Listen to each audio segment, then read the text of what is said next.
Autre danger pour l'environnement, mais aussi pour l'homme, le réseau sans fil 5G pour 5e génération. Avec nous, la cancérologue Annie Sasco, bonjour. Bonjour. Vous êtes coordinatrice Europe de la collecte de signatures pour exiger l'arrêt immédiat du déploiement du réseau 5G avec des centaines d'autres scientifiques. Vous lancez un appel aux Nations Unies, à l'OMS et au gouvernement. C'est quoi le danger de la 5G au juste ? Le problème de la 5G est similaire, mais en pire, au problème que l'on voit déjà avec les premières générations de téléphones. La génération 0, la 1, la 2, la 3, la 4 et maintenant la 5. En quoi la 5G diffère des précédentes? Essentiellement par le fait qu'on va utiliser, que les opérateurs vont utiliser des fréquences jusqu'alors non utilisés pour la téléphonie mobile, des champs pulsés électromagnétiques très très rapides et qui nécessitent énormément d'antennes parce que leur propagation est relativement limitée dans l'espace. Et des ondes émises aussi par des satellites spatiaux également. Mais c'est le problème, c'est le but de la téléphonie mobile et des opérateurs, c'est que toute la planète soit couverte, que même quand vous serez au milieu du Pacifique, vous pourrez utiliser Internet pour dire attention, je vais me noyer, ou au milieu du Sahara. Mais pour cela, il faut sur la des antennes partout. Oui. L'impact sur la santé, c'est que l'être vivant, humain ou animal d'ailleurs, c'est la même chose, n'est pas fait pour être exposé à des champs électromagnétiques pulsés. Parce que finalement, un organisme, des cellules vivantes peuvent s'adapter à des expositions continues.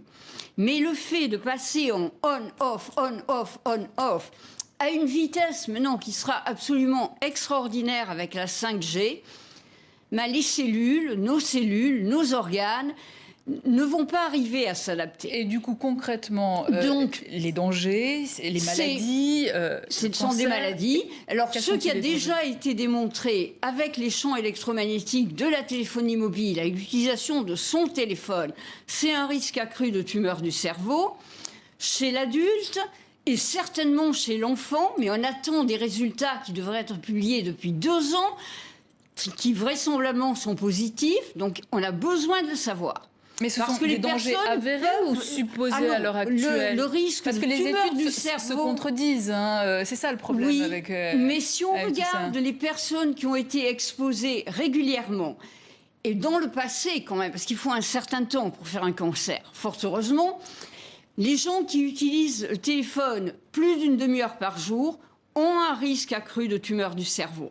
On le sait chez l'adulte.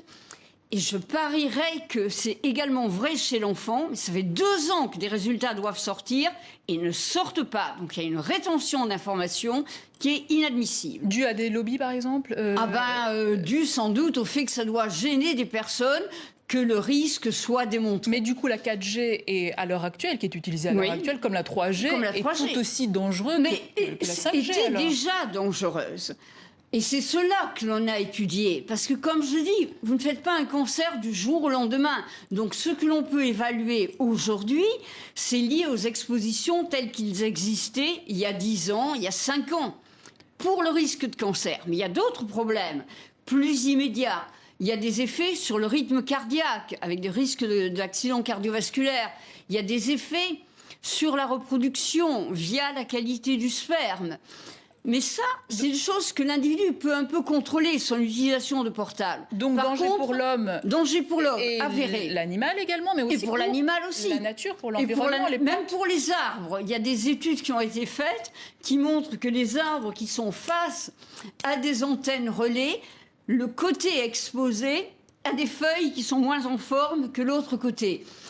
Les abeilles, les insectes, les oiseaux, tout le monde réagit. Et le problème des antennes avec la 5G, c'est que tout le monde sera exposé. Vous pouvez décider, à la rigueur, de ne pas avoir un téléphone portable. Mais là, il faudra des antennes à chaque rue. Parce que, comme je l'ai dit, leur champ de couverture sera beaucoup plus bas qu'il ne l'est actuellement. Merci beaucoup, docteur. C'est très intéressant, malheureusement. On manque de temps, mais on a compris le message.